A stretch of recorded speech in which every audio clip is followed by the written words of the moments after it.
Ah, ese es el micrófono. Ah, ok. ¿Qué me lo pongo acá ahora? Si quiere, para que no le perjudiques. Ahí está. Ah, Chihuahua. Vamos a ver.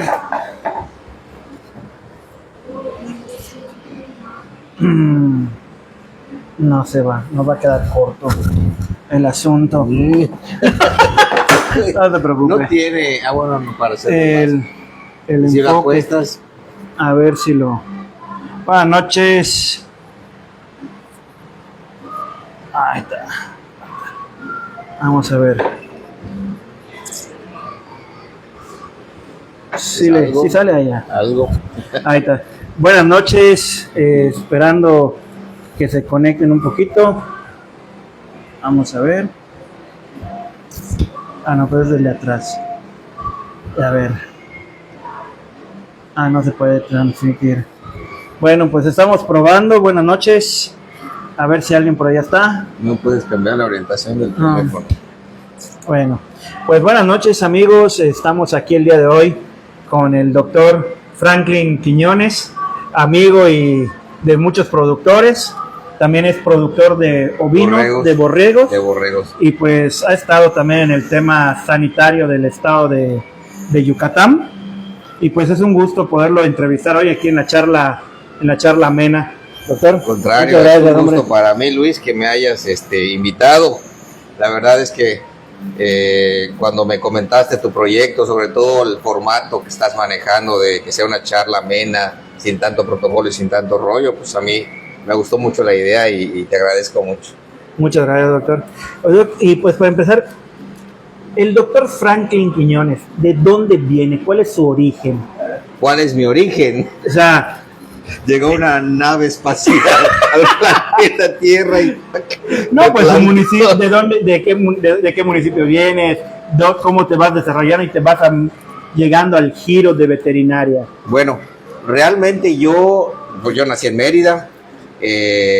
Mi papá proviene del sur del estado, son gente del sur del estado, de la zona de ahí por Tecachos, Cuscap.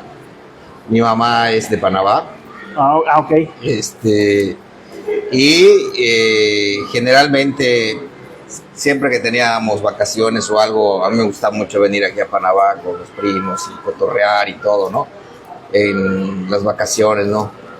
Y desde chavito siempre quise ser veterinario, ¿no? Bueno, fíjate, una de las primeras cosas que me hubiese gustado mucho estudiar formalmente fueron artes plásticas. De hecho, desde chavito fui muy inquieto y me gustaba hacer chambitas. Trabajaba en la tienda enfrente de mi casa, estivando los abarrotes, etcétera, para ganar una lanita extra, ¿no? Me gustaba comprar mucho las biografías de los pintores, porque me gustaba mucho la idea de poder ser un pintor. Pero veía que todos se morían pobres. Veía que todos se morían pobres y que la pasaban mal, y dije, no, esto no es tanto para mí. Creo que sí voy a ser pintor y demás, pero tengo que hacer otra cosa. ¿Y en la actualidad sí lo tienes como hobby o de plano? Lo tengo como una asignatura pendiente. No, jamás esa cosa de pintar. He hecho algunos cuadros, etcétera, he tomado unos tallercitos y demás, ¿no? Pero ¿quién lo diría?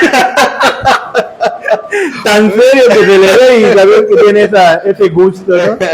Y ya, entonces siempre dije, no, pues quiero estudiar una carrera, que no esté relacionada con eso y con ese estilo de vida que la verdad la pasan un poco mal, porque muchas veces no son muy comprendidos.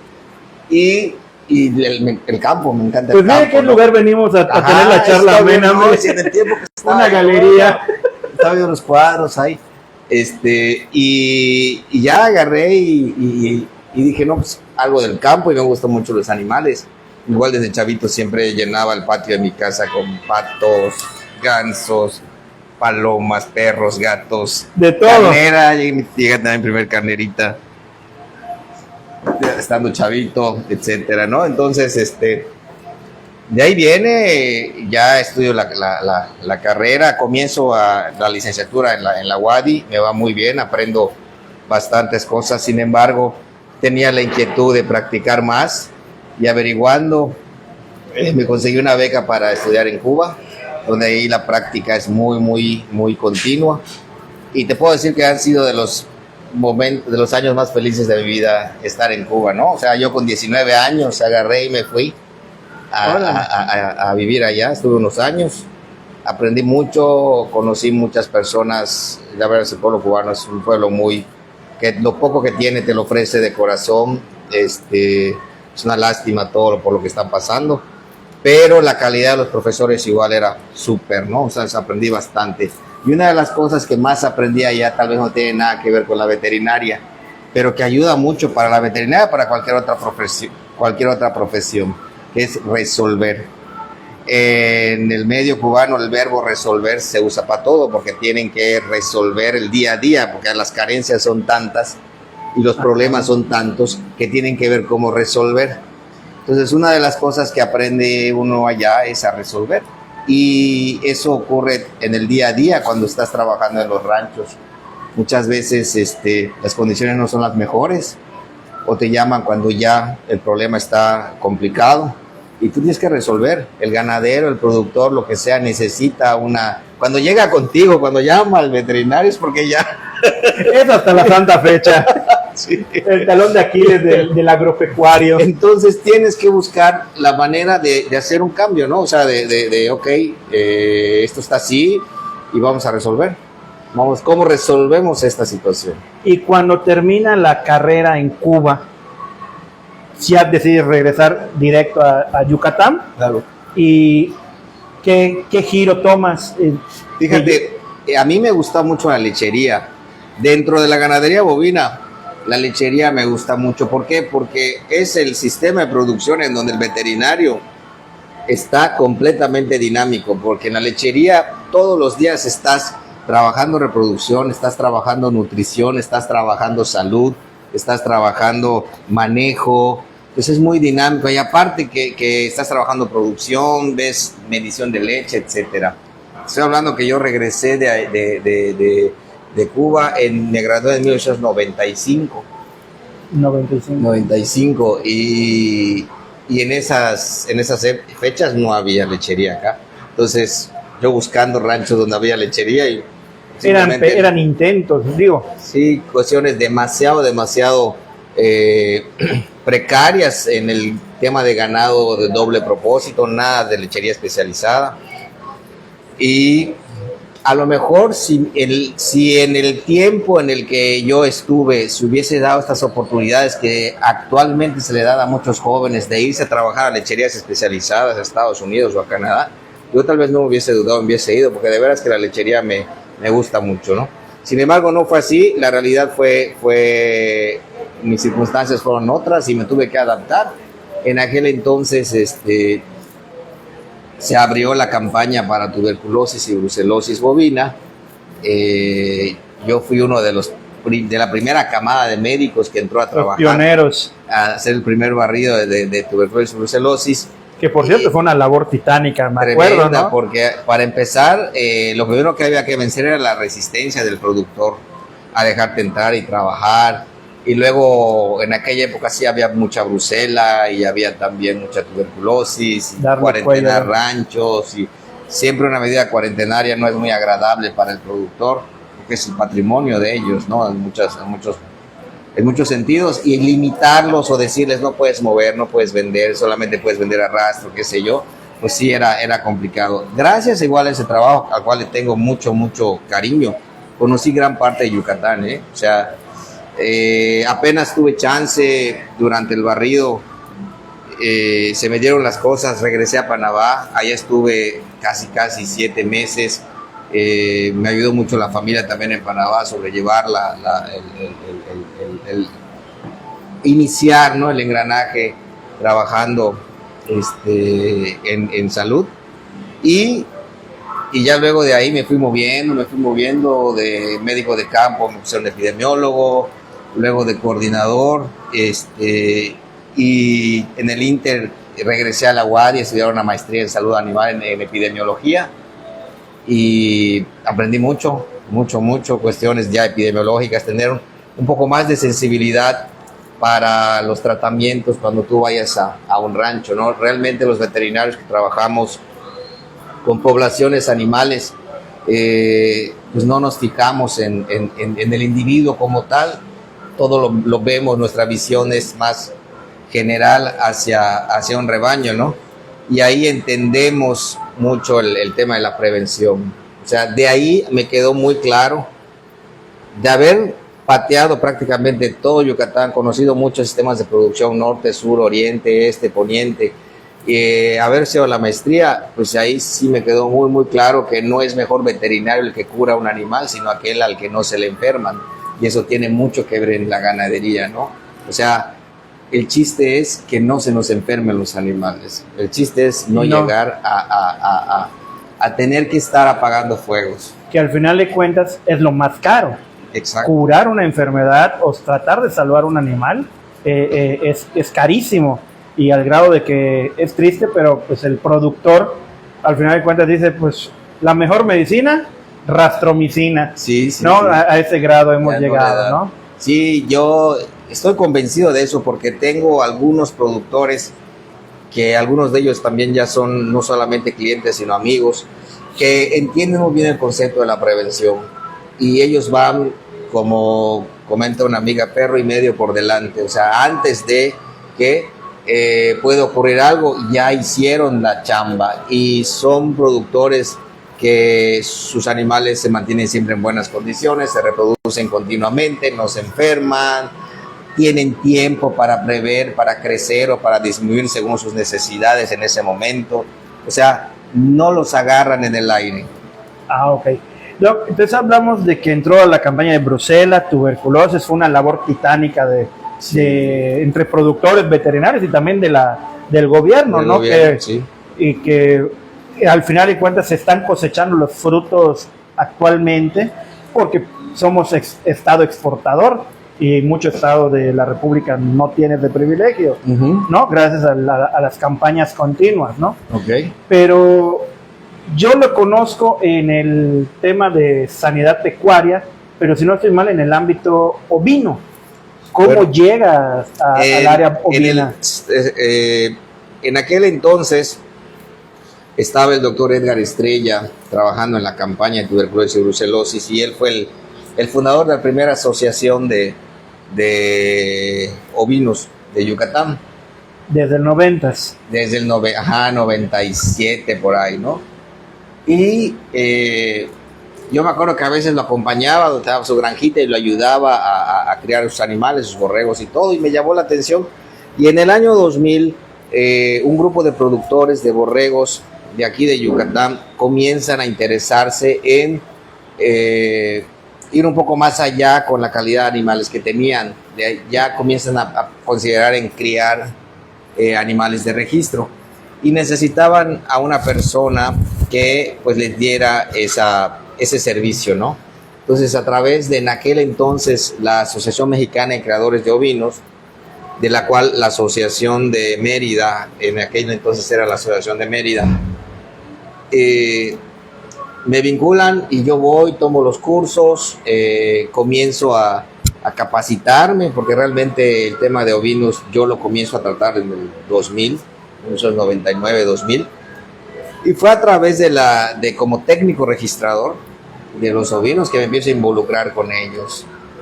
Que viene un boom en el 2001, ¿no? Cuando viene un cambio, entra un nuevo gobierno, y por alguna razón, digo que a la larga fue buena, sí. Viene un boom en el área ovina, sí, ¿no? Sí, y caprina. Sí, de hecho fue casualmente en el sexenio, entre ese 2002, 2004, 2006, si no estoy mal, bueno, no, fue en el sexenio de Patricio Patrón. Sí, me acuerdo. Que la verdad, desde el punto de vista personal, que trabajaba todavía para la campaña de tuberculosis en aquel entonces, creo que fue uno de los gobernadores que más hizo cosas silenciosas. Él no era de hacerlo muy rimbombante ni alardear mucho, pero fue un muy buen seguimiento en cuestiones de campo, ¿no? Y se apoyó mucho a la ovinocultura en aquel entonces. Se dieron cuenta de que la ovinocultura era una opción muy buena sobre todo para el sector social. Normalmente la ovinocultura, los borregos y las cabras siempre han estado asociados a un grupo de productores de bajo poder adquisitivo. Eso es en el mundo en general, o sea, no solamente en México ni en Yucatán. Siempre los borregos y las cabras siempre estaban más relacionadas con una ganadería de autoconsumo, de ahorro, por parte del sector social. Y se dan cuenta que de alguna forma pues es una especie muy fácil de manejar. La pueden manejar mujeres, personas de la tercera edad, jóvenes, incluso niños, que es una actividad que no demanda infraestructura hasta cierto punto cara, sino que fácilmente se pueden hacer corrales. Esto me recuerda un comentario que hizo un doctor que todavía asesora algunas granjas de aves. El doctor Ernesto Molina decía que no se puede concebir el desarrollo de la ovinocultura sin el invento del alambre. A ver cómo está. Sí, porque realmente tú vas a muchas granjas de borregos o qué sé yo, y ves cómo las puertas o lo que sea están selladas con un alambrito y todo, y el animal te lo respeta, ¿no? Entonces, no se puede concebir el desarrollo de la aventura sin la invención del alambre. Entonces no se requiere gran infraestructura, el animal como que te respeta simplemente con que lo veas cerrado. Ya ves que el ganado bovino, la vaca, pues, si no puede, brincan y te lo rompen y demás. El ganado, el borrego es diferente, ¿no? Y la cabra es escapista. Ahí sí tienes problemas de aburrimiento, consíguete unas cabras porque te vas a entretener bastante. De hecho, un dato curioso, que estábamos en la clase de ovinocultura en veterinaria y nos llevan a una granja y habían pues borregos, estaban divididos en sus corrales y había una cabra. Ajá. Y de repente está hablando el maestro 5 minutos y vemos a la cabra en un corral y de repente pasan otros 5 minutos y la cabra está en 2 corrales y te dices, ¿qué onda? Y no te das ni cuenta de cómo se escapa la cabra. O sea, es muy traviesa la cabra. Y muy inteligente. Muy inteligente. No se esperan a tus tiempos. Ellas tienen sus momentos. Y de acá, si hablamos un poquito de números quizá, ¿cómo ha sido el desarrollo de la ovinocultura y de Yucatán? Pues de sus inicios en los 95, me está comentando que empieza la primera asociación. Ajá. Que de hecho yo en lo poco que conocía, yo según empezaron en el 2000, pero pues ahí me vengo enterando que empieza en el 2005, en el 95. ¿Cómo ha venido cómo cree que ha venido el crecimiento? Bueno, ahorita hay una depresión, no hay un crecimiento. Hubo un boom, como bien mencionabas, en el 2004, 2005, 2006, y creció mucho, porque además en aquella época habían también muchos apoyos, mucha motivación para el campo, ¿no? O sea, ya no solamente era la ganadería bovina la que tenía esos apoyos, sino también ya se estaba permeando a otras especies como las mismas cabras y el mismo borrego. Entonces había ese boom. Me acuerdo que estuvo muy bueno porque había inversionistas, por decirlo así, que no tenían nada que ver con la ganadería. Te estoy hablando de, no sé, radiólogos, arquitectos, gente profesional que había alcanzado cierto nivel en su vida y que querían ya tener esa experiencia de tener un ranchito o una quinta o una granjita, algo para donde ir a desestresarse un fin de semana con la familia y vivir esa experiencia de campo, ¿no? Okay. Entonces, ya hablamos un poquito de la veterinaria, de la ovinocultura, que yo creo que ahorita es donde me llega a la segunda pregunta, o bien la segunda etapa del médico Franklin. Ajá. La del productor. Sí. ¿Cómo el doctor Franklin se convierte decide decir, bueno, soy veterinario, voy a ser productor de borregos y de bovinos? Ajá. ¿No? ¿Cómo empieza ese giro? Pues fue una situación circunstancial, porque, como te comentaba, anduve por muchos lados y en muchos lados hice buenos amigos. Y recuerdo que en una ocasión pasé a desayunar a un poblado y me encontré con un amigo que había conocido precisamente en años anteriores y me dijo, oye, fíjate que está de oportunidad este ranchito, ¿te interesa? Pues vamos a verlo, ¿no? Lo vi, me interesó, sí lo podía pagar y así fue como empecé. ¿En qué giro? En Coborregos. Coborregos. Sí, la verdad no son extensiones muy grandes como para poder tener ganado y poder pastorear. Sí tuve ganado, pero no daba el terreno como para mantenerlos en buenas condiciones y antes de que las cosas terminaran mal, mejor lo dimos y me quedé solamente con ovinos. Y fue así como inicié con una raza que en su momento muchos decían que estaba loco, que era la raza Charolais de borrego. Yo, ¿por qué inicio con esa raza? Porque dentro de mi quehacer me preocupaba también por capacitarme y me fui a tomar cursos de congelación de semen y seminación artificial con borregos. Y en uno de esos cursos tenían dentro de la batería de sementales un semental que les acababa de llegar de Francia, que era un borrego Charolais. Eso fue en el año, si no estoy mal, 2003, por ahí. Incluso el doctor Ramón Glory fue conmigo a ese tremenda curso. persona, Sí, hombre. Un saludo para el doctor Ramón Glory. Saludos a Ramón. Él fue conmigo y estuvimos en ese curso. Y ahí la persona que nos capacitó nos dijo, mira, este semental es una raza que no se ha difundido mucho, tiene estas cualidades, o sea, son de partos muy fáciles, las crías son pequeñitas y se desarrollan rápidamente, o sea, y son cárnicos, producen muy buena masa muscular, son de hueso delgado, o sea, tienen muy buen rendimiento a la canal. Como ya yo estaba trabajando con muchos ovinocultores, registrándoles las razas más tradicionales como fuera la Catadi, la Peliway, la Dorper o la Panza Negra, ponerme yo a criar una de esas razas podría ser que generara un poco de incomodidad, ¿no? En alguno, ¿no? Entonces siempre dije, no, pues voy a crear una raza que ellos la criaran y me interesó, la empecé a trabajar y hasta el día de hoy la tengo y estoy encantado de criar borrego charolais y me gusta la idea de que ya se le está dando su lugar, de que no fue una locura, porque es una raza que produce cierta lana, no es de pelo. Entonces sí hay que rasurar, sí hay que esquilar a los animales 2 veces al año, que es algo que no están muy acostumbrados los productores aquí, y eso pues ocasiona pues que hubiera cierta resistencia a ello, ¿no? Sin embargo, pues... Le manda saludos a su sobrina Stephanie Arjona. Saludos, Steffi. Ok. Oiga, doctor, y por ejemplo, ahorita que tocaste un tema primordial, y esta pregunta viene tanto para borregos como para bovinos. A ver. Usted dice que cuando dice voy y consigo un semental y todo. Ajá.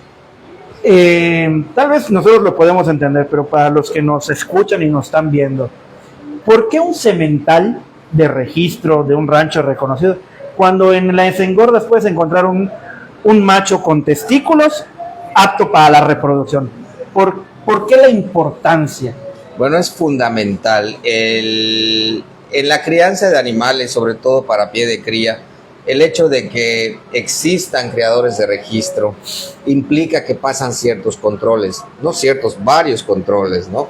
Muchos de esos controles el mismo ganadero a través de la experiencia ya los va sorteando, ya sabe con qué cruzamientos de líneas dentro de la misma raza puede obtener un mejoramiento y demás, ¿no? Sumado a eso, para que ese semental se pueda ostentar un registro genealógico, pasan controles de la asociación de la raza a la cual él cría. Entonces, el hecho de vender o de comprar un semental avalado por un registro genealógico implica que es un animal que tiene altas probabilidades de que sí mejore la raza en tu hato o en tu rebaño. Si usted compra un animal en un corral de engorda, las probabilidades de fracaso son demasiadas, porque no sabemos no sabe usted de dónde vino ese toro, quiénes son sus padres, si realmente es puro para empezar, porque podemos ver animales de muy buena conformación cárnica, pero que eso no lo heredan, porque ellos nada más están reflejando un vigor híbrido producto de un cruzamiento de unas razas en ese momento, que no es una línea genética heredable. Y también podemos ver animales puros que tal vez no tengan una conformación muy buena, pero que toda la descendencia que heredan, que tienen es excelente, ¿no? Entonces de ahí la importancia de comprar un animal de registro. O sea, no siempre lo más bonito va a ser lo mejor al final de cuentas, ¿no? Exactamente. Ok. ¿Y usted ahorita está en ámbito solo cárnico o ha evolucionado al registro igual? No, tengo borregos de registro. ¿Y hasta dónde ha llegado? Al 100%. No, pero digo de... Perdón, no fui muy claro. ¿Hasta dónde ha tenido la oportunidad de llegar a exhibir sus animales? No he salido de Yucatán. De Yucatán. No he salido de Yucatán. La producción que tengo no es tal como para que me dé para salir fuera.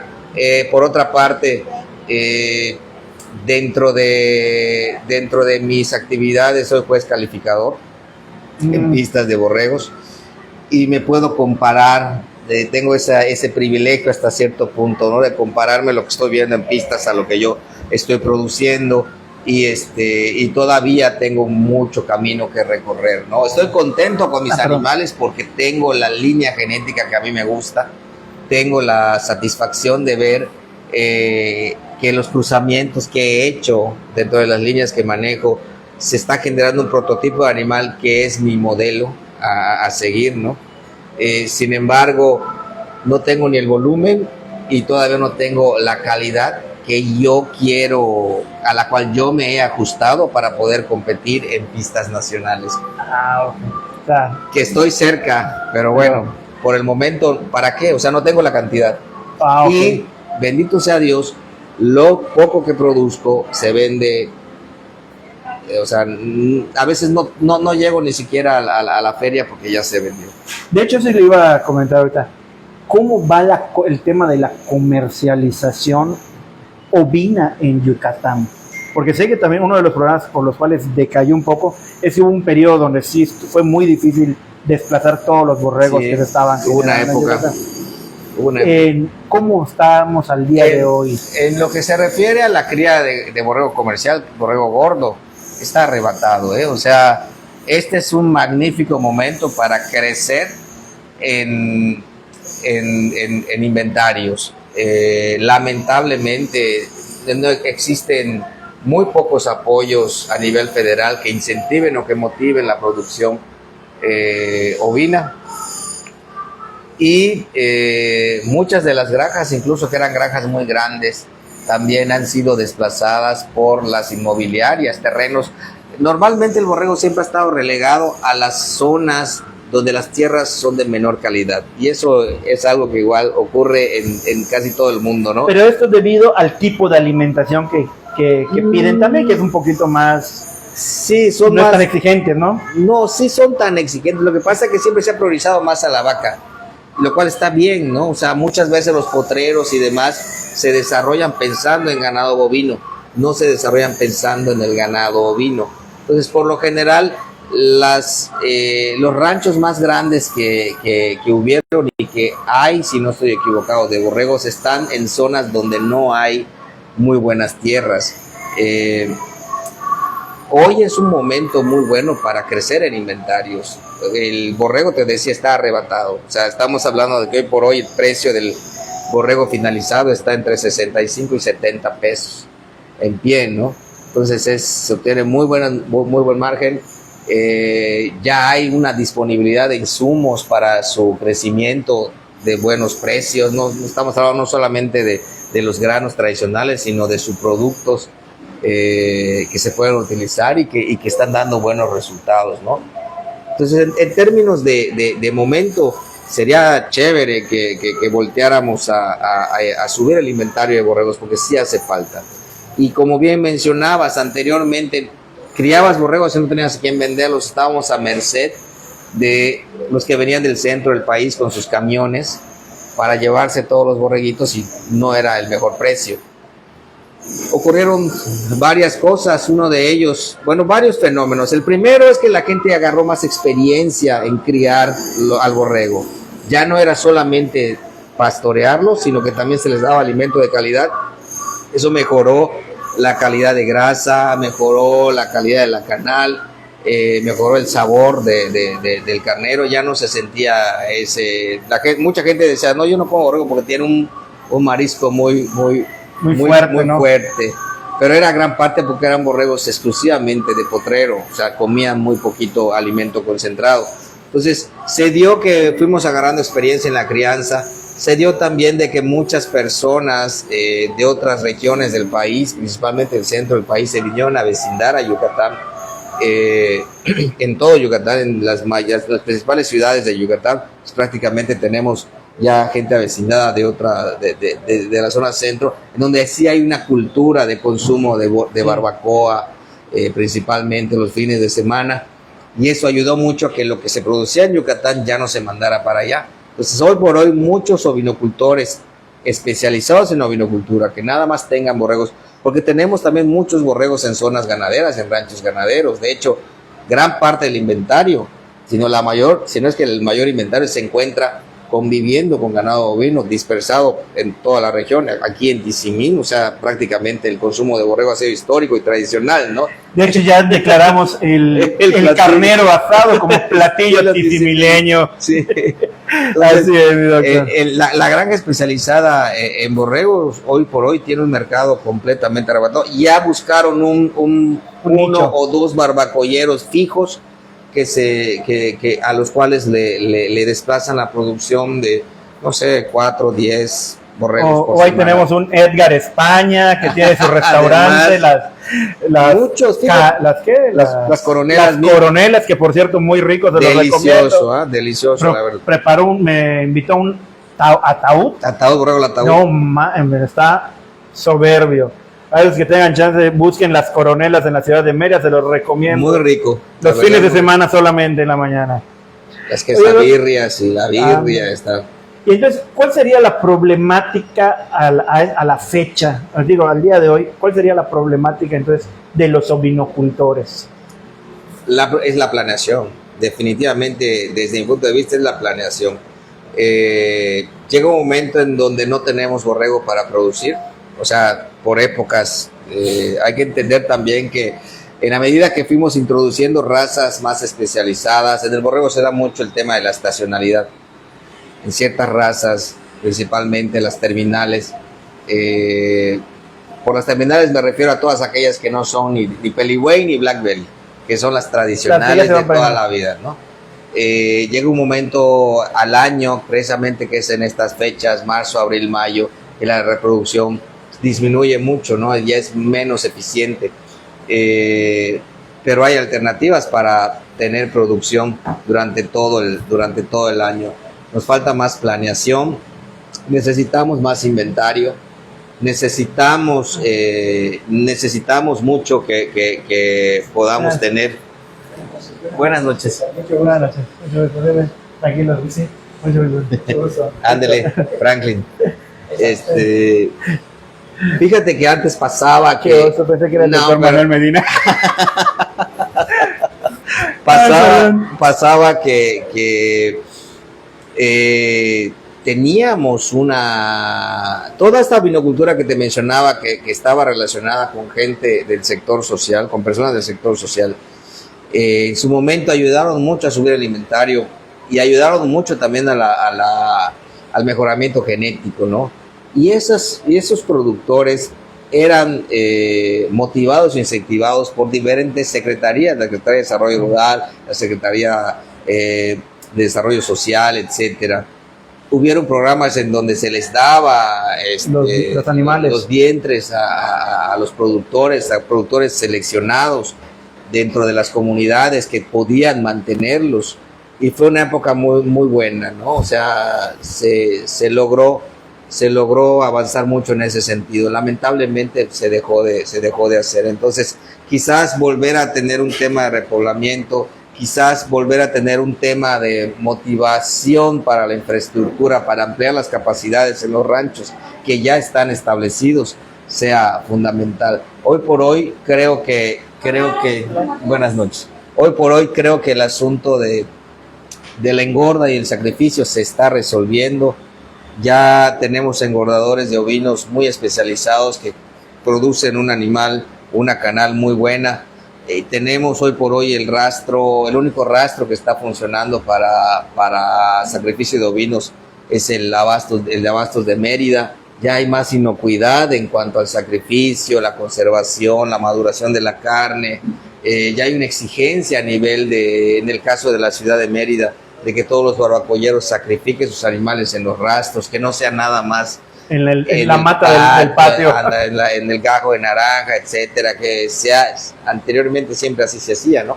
Usos y costumbres. Usos y costumbres, no se conocía el concepto de maduración de la carne, lo importante que es la inocuidad, la higiene, y al final eso va a generar un producto para procesar de muy buena calidad, y todo lo que tú proceses va a ser una comida muy rica, ¿no? Pues sí. Entonces, yo creo que a tu pregunta, que qué es lo que hace falta, yo creo que es eso, ¿no? Mayor motivación para que se incremente la infraestructura y mayor planeación. ¿Y cómo entramos al ámbito bovino, doctor?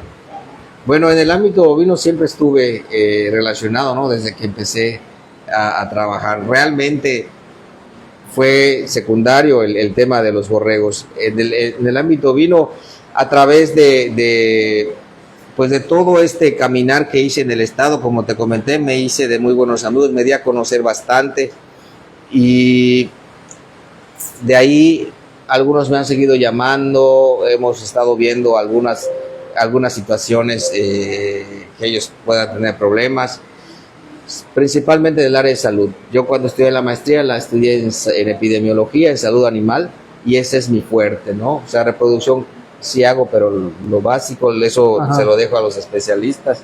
Yo llego hasta donde mis capacidades pueden, de eso se habla con el productor.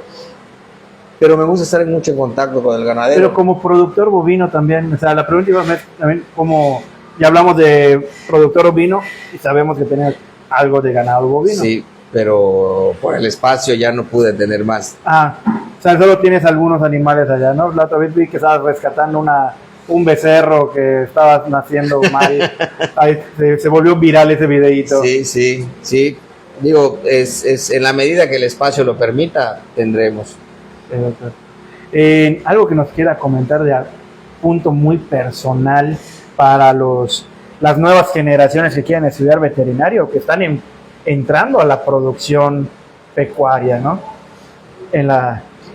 Pues mira, va a sonar a cliché, va a sonar a eslogan trillado, pero es real, ¿no? O sea, la producción de alimentos tiene que continuar. Cada vez se mira menos al campo, se apoya menos al campo, y para cualquier persona relacionada al campo que nos gusta, es triste ver cómo va habiendo cada vez mayor ausencia o interés de producir el campo. Cuando esto ocurra, pues va a ser una problemática, porque vamos a depender de lo que se produzca en otros lados, y si no somos capaces de producir nuestro propio alimento, pudiéndolo hacer, porque nuestros tatarabuelos y abuelos y bisabuelos lo hicieron, ¿por qué no poder seguirlo continuando? Es triste, ¿no? O sea, hay que darle una mirada más de cerca al campo.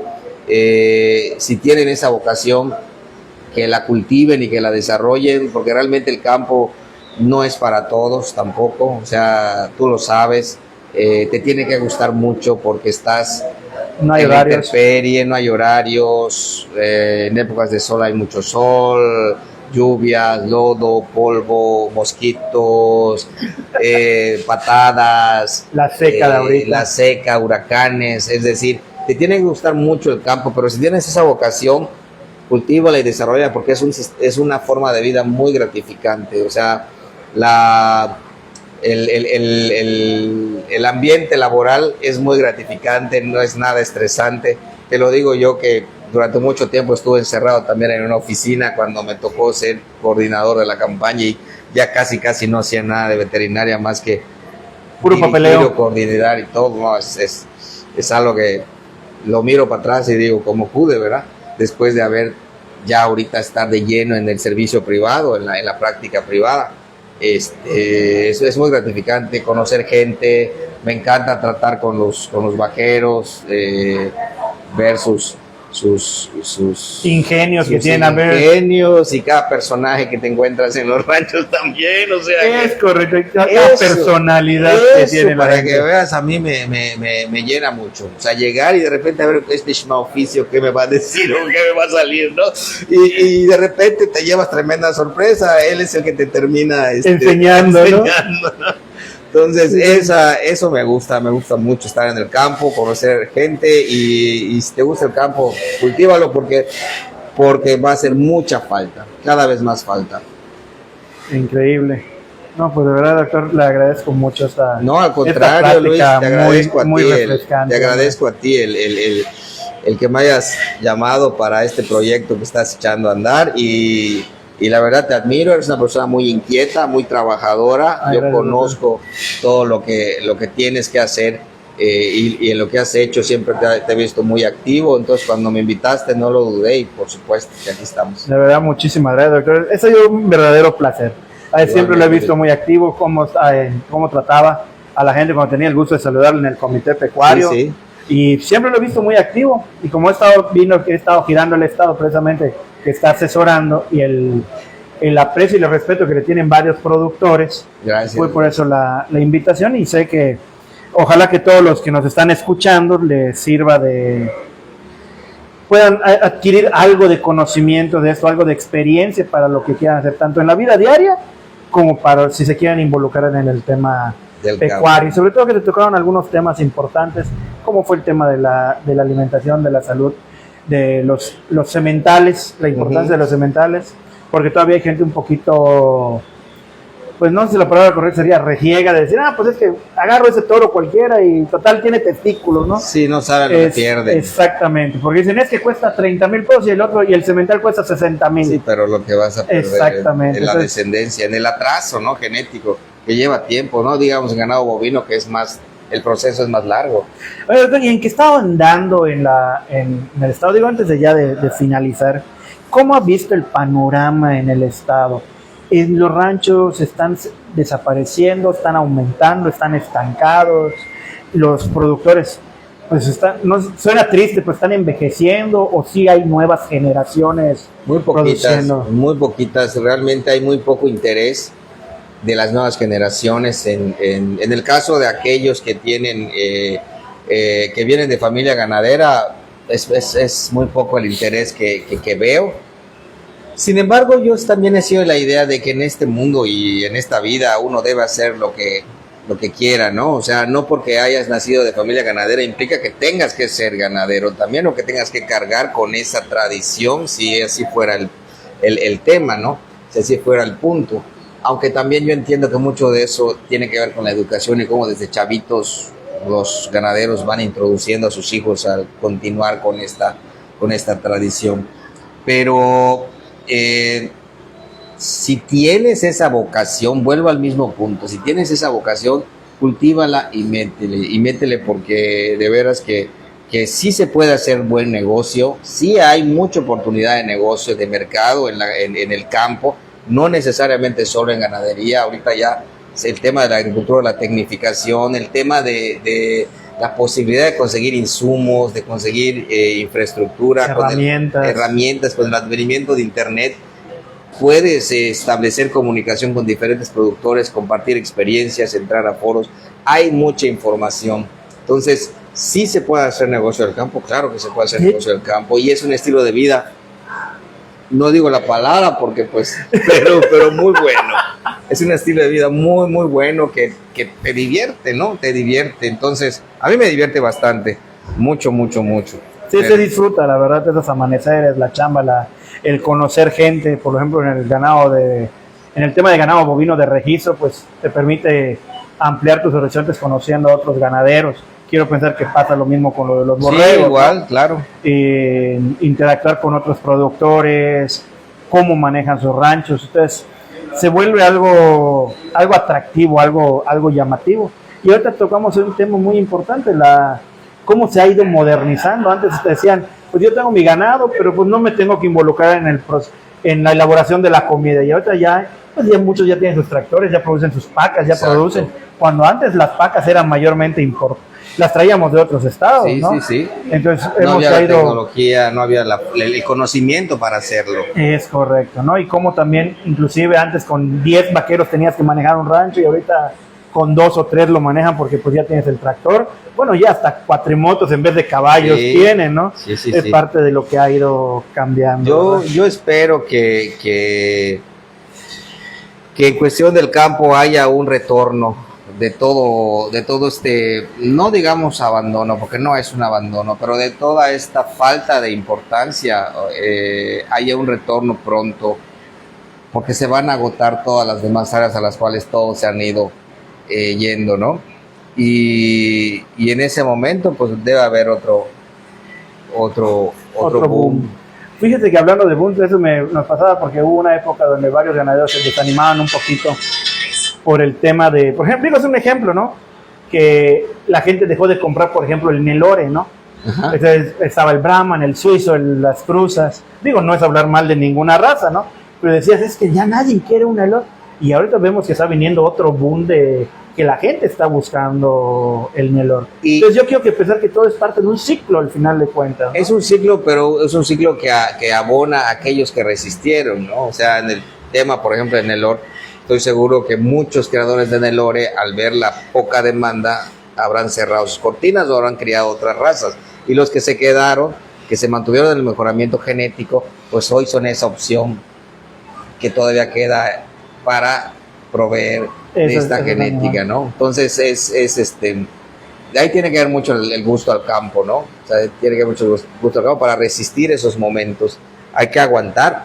Muchos de los que comenzaron en la ovinocultura en el 2000, cuando empezaron los momentos críticos, abandonaron, pero hubo otro sector que sigue hasta la fecha y que esos ya le conocen muy bien al tema, ¿no? Y saben en qué momento meterle los kilos y en qué momento aflojarse un poquito, etcétera. Y bueno, al final yo creo que como comentaba en un principio, esto del tema de la ganadería es siempre ir hacia adelante, ¿no? Es prevenir, es estar siempre con un paso hacia adelante de lo que pueda acontecer en el rancho o en la granja. Si hay mucho estiércol en los corrales, no hay que esperar a que llueva otra vez para intentar sacar el estiércol. O sea, hay que estar un perro y medio por delante antes de que aparezcan los problemas. Es prevención. Cuando trabajas con poblaciones es prevención. Prevención, ok. Muchas gracias. Pues, a ver, pues amigos, muchísimas gracias. Esta fue la charla amena con el doctor Franklin Quiñones. Espero que les haya gustado. Reaccionen y compartan este video para llegar a más gente. Estaremos buscando más invitados para tener este tipo de experiencias, de conocimientos, de las cuales nos pueden servir para la vida diaria como para ámbitos muy específicos. Ha sido todo un placer compartir con ustedes, también para el doctor Franklin. Gracias. Y pues nos vemos a la próxima. Muchas gracias.